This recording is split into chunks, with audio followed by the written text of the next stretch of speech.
नमस्कार दोस्तों, कुरुक्षेत्र क्लासेस के यूट्यूब चैनल पर आप सभी का हार्दिक स्वागत है। आपकी आर्मी की जो एग्जाम है वो जल्दी जो है आयोजित होने वाली है, उसके लिए आप सभी को बेस्ट ऑफ लक। और आज मैं आपके लिए एक ऐसा टॉपिक लेके आया हूँ जहाँ से एग्जाम में एक प्रश्न पूछा जाता है। वो आपको स्क्रीन पर दिख रहा होगा कि भारत के अंदर प्रथम पुरुष कौन कौन से सेक्टर में जो पुरुष थे वो प्रथम थे, इससे संबंधित प्रश्न पूछा जाता है। तो चलिए अपन स्टार्ट करते हैं। देखो इधर पहले एक चीज आपको क्लियर होनी चाहिए कि जब अंग्रेज लोग अपने भारत के अंदर आए थे तो उनका जो स्टार्टिंग में क्राइटेरिया था ना वो बंगाल वाला क्षेत्र था। और जैसा कि हम पढ़ते भी है कि अंग्रेजों से पहले पुर्तगाली और डच आ गए थे, और पुर्तगाली तो अंग्रेजों से 102 साल पहले आ गए थे 1498 में।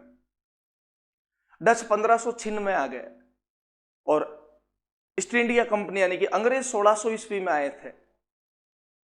लेकिन भारत पर अच्छे से राज किसने किया? अंग्रेजों ने। वो इसलिए क्योंकि जिस भारत नामक ताले की चाबी पुर्तगाली और डच गोवा के आसपास ढूंढ रहे थे, वो चाबी कहां थी? बंगाल के अंदर। और वो किसके हाथ लगी? अंग्रेजों के। जिसके हाथ चाबी लगेगी वही क्या खोलेगा?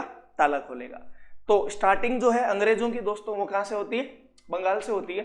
तो बंगाल में इन्होंने जो है सबसे पहले क्या बना के भेजे थे? गवर्नर। इसलिए हम यही पढ़ेंगे कि बंगाल का जो पहला गवर्नर था, ब्रिटिश गवर्नर, उसका नाम क्या था? रॉबर्ट क्लाइव था। फिर देखो हमने एक युद्ध भी पढ़ा था, प्लासी का युद्ध, जो बंगाल के नवाब जो थे सिराजुद्दौला, उन्होंने लड़ा था 1757 में। तो जो प्लासी का युद्ध लड़ा गया था, तो प्लासी के युद्ध में ब्रिटिश सेना का नेतृत्व करने वाला अपना रॉबर्ट क्लाइव ही था। तो वो बंगाल का पहला गवर्नर है। अब आप ध्यान से सुनना, 1773 का रेगुलेटिंग एक्ट आता है, और उस 1773 के रेगुलेटिंग एक्ट के तहत ये जो अपने गवर्नर की पोस्ट है, इस पोस्ट को क्या कर दिया जाता है? Governor general. मोस्ट इंपोर्टेंट है अभी बंगाल का ही, बस गवर्नर की पोस्ट को क्या कर दिया? Governor general. और ऐसा जो थे यानी कि ब्रिटिश प्रथम बंगाल के गवर्नर जनरल कौन थे? तो वॉरेन हेस्टिंग थे। आगे चलो। अब दोस्तों ये बात थी 1773 की, 1773 रेगुलेटिंग एक्ट की। ये बात थी 1757 की। धीरे धीरे अंग्रेजों का पूरे संपूर्ण भारत पर अधिकार हो गया, और जो पहले ओनली बंगाल का गवर्नर जनरल हुआ करता था, अब वो संपूर्ण भारत का गवर्नर जनरल होने लगा। तो इन्होंने बंगाल की जगह क्या कर दिया? भारत। और पोस्ट अभी भी किसकी है? गवर्नर जनरल की। तो भारत के जो पहले गवर्नर जनरल थे वो लॉर्ड विलियम बेंटिंक थे, जिन्होंने सती प्रथा जैसी कुप्रथाओं पर रोकथाम लगाने का प्रयास किया था राजा राम मोहन राय के साथ मिलकर। ठीक है। अब दोस्तों आपको एक चीज और पता होना चाहिए कि बाद में जो ये गवर्नर जनरल की पोस्ट है, ठीक है, देखो यहाँ एक पूछा गया है कि भारत का जो अंतिम गवर्नर जनरल है वो लॉर्ड माउंट। इसमें एक चीज मिस हो रही है कि जो भारत का गवर्नर जनरल था ना, उसे बाद में गवर्नर जनरल की पोस्ट को बताओ क्या कर दिया गया था? वायसराय। एक्चुअल में क्या हुआ था? 1857 की क्रांति हुई। 1857 की क्रांति के बाद जो अपने ब्रिटेन की महारानी होती है वो संपूर्ण भारत को सीधा ब्रिटिश क्राउन के अधीन कर देती है, और गवर्नर जनरल की पोस्ट को क्या कर देती है? वायसराय। भारत के जो प्रथम वायसराय थे वो कौन थे? लॉर्ड कैनिंग थे।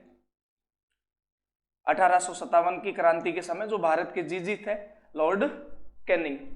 उसके बाद में देखो भारत का अंतिम अंग्रेजी, ध्यान से सुनना, अंतिम अंग्रेजी गवर्नर जनरल हमें पता ही, लॉर्ड माउंटबेटन। 1947 में स्वतंत्रता के समय यही थे। या फिर हम यूं भी कह सकते हैं कि स्वतंत्र भारत का प्रथम जो जीजी था वो भी लॉर्ड माउंटबेटन था। यानी कि भारत आजाद हो गया था लेकिन फिर भी गवर्नर जनरल अंग्रेजी था।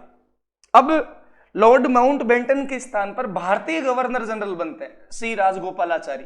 देखो यहां लिखा हुआ है कि स्वतंत्र भारत का प्रथम तथा अंतिम भारतीय जीजी, इंडियन, नाम से स्पष्ट है, सी राजगोपालाचारी। ये जो बोर्ड पे आपको दिख रहा है वो बड़ा कंफ्यूजनेबल विषय होता है प्रत्येक विद्यार्थी का। आप इसे एक बार और देखें, मुझे लगता नहीं दोबारा देखने की आवश्यकता पड़ेगी, एक ही बार में समझ में आ जाएगा। और हमेशा यहाँ प्रश्न गलत करके आते हैं बच्चे, हमें नहीं करना है। आगे चलिएगा। भारत के प्रथम राष्ट्रपति, खैर सब हम जानते हैं कि भारत का पहला जो संवैधानिक पद है वो राष्ट्रपति का होता है, और भारत के जो प्रथम राष्ट्रपति थे वो अपने कौन थे? डॉक्टर राजेंद्र प्रसाद थे। भारत के प्रथम उपराष्ट्रपति यानी कि वाइस प्रेसिडेंट, तो वो राधा कृष्णन सर्वोपल्ली। खैर ये चीजें याद करने की है। भारत के प्रथम मुस्लिम राष्ट्रपति तो वो कौन थे? जाकिर हुसैन थे। भारत के प्रथम प्राइम मिनिस्टर प्रधानमंत्री अपने जवाहरलाल नेहरू थे। प्रथम शिक्षा मंत्री तो वो अपने अबुल कलाम आजाद थे, याद करना इन्हें। भारत के प्रथम उप प्रधानमंत्री एवं गृह मंत्री होम मिनिस्टर वो कौन थे? सरदार वल्लभ भाई पटेल थे। इन चीजों को डायरेक्टली आपको याद करना है। और यार ये तो याद ही होगी अपने को, बचपन से पढ़ते हुए आ रहे हैं कि भारत का पहला राष्ट्रपति राजेंद्र प्रसाद, पहला प्रधानमंत्री जवाहरलाल नेहरू, पहला मुस्लिम राष्ट्रपति जाकिर हुसैन, प्रथम उप प्रधानमंत्री या फिर प्रथम गृह मंत्री अपने सरदार पटेल, प्रथम शिक्षा मंत्री अबुल कलाम आजाद। खैर आगे चलिएगा। प्रथम वायुसेना अध्यक्ष, दोस्तों जो वायुसेना के अध्यक्ष होते हैं या अपन चीफ ऑफ एयरफोर्स कह दे, वायुसेना प्रमुख बोल दे, उनके सामने एक उपाधि लगती है, आप ध्यान रखना, एयर चीफ मार्शल। जैसे आपसे पूछ ले कि वायुसेना प्रमुख जो है वो कौन सी उपाधि लगाते हैं, तो उस उपाधि का नाम क्या? Air chief marshal. फिर आप बोलोगे सर ये कैसे? अपना भारत का संविधान अनुच्छेद नंबर 18 और उसके तहत तो उपाधियों का अंत हो गया, बिल्कुल हो गया। लेकिन आप देखना अनुच्छेद 18 में जहां ये लिखा हुआ है कि आज से सारी उपाधियां समाप्त की जाती है, उसके नीचे नोट भी डला हुआ है, एक नोट, सेना व शिक्षा को छोड़कर। आज अगर कोई बीटेक कर लेता है, एमटेक कर लेता है, तो वो अपने नाम के आगे इंजीनियर लगा सकता है।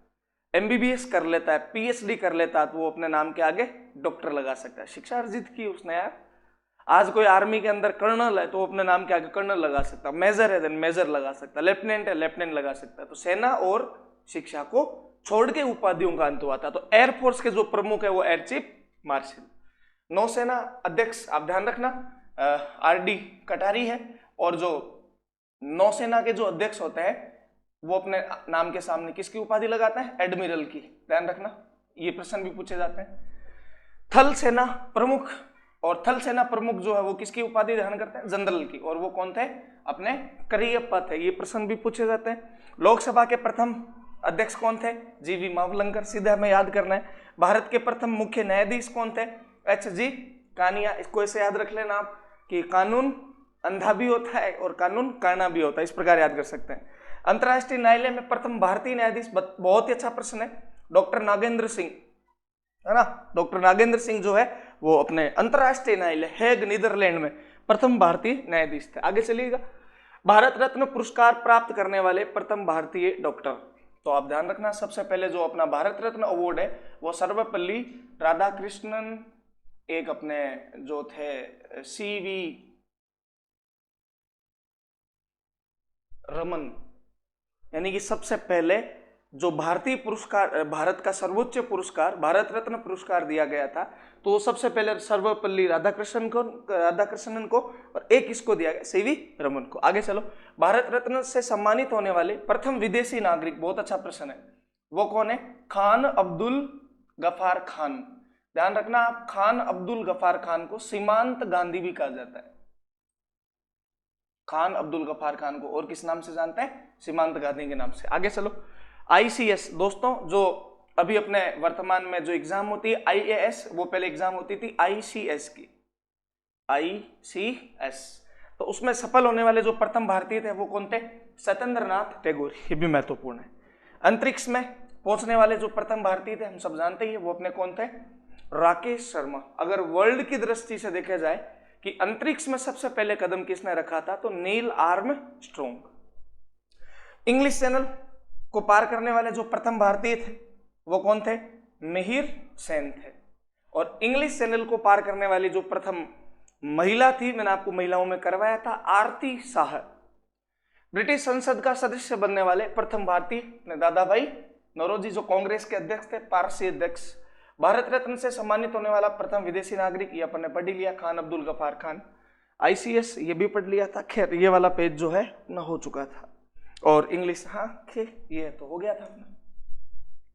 ठीक है दोस्तों, तो भारत के अंदर जो प्रथम पुरुष थे और उससे संबंधित जो है हमने प्रश्न जो है इसके कुछ पीडीएफ सोल्व किए। यहां से आपको आपके एग्जाम में पक्का मिल जाएगा एक न एक। Okay, thank you.